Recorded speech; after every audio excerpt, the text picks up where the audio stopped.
Hi అండి. ఈరోజు మీకు ఎంతో టేస్టీగా ఉండే ఎగ్ దోశ రెసిపీ చూపిస్తానండి. ముందుగా ప్యాన్ పెట్టుకొని ప్యాన్ హీట్ అయిన తర్వాత పిండి వేసుకొని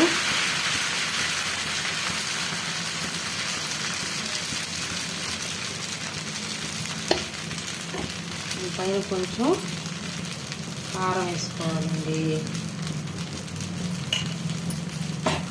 అట్లాగే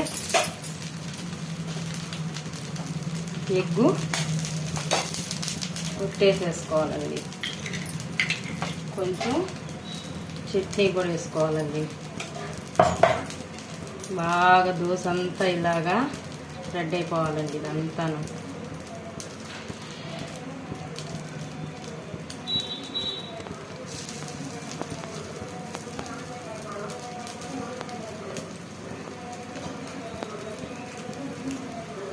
స్ప్రెడ్ అయిపోయిన తర్వాత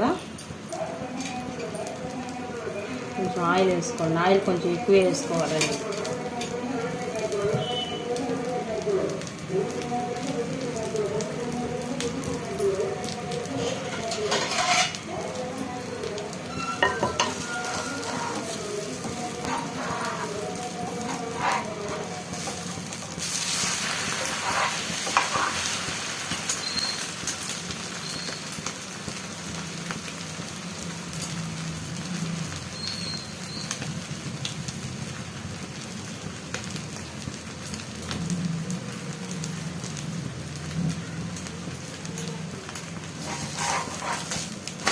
అంతేనండి, ఎంతో టేస్టీగా ఉండే ఎగ్ దోశ రెడీ.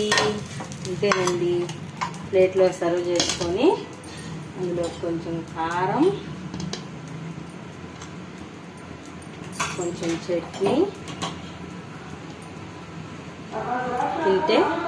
వేసుకొని తింటే చాలా సూపర్గా ఉంటుందండి.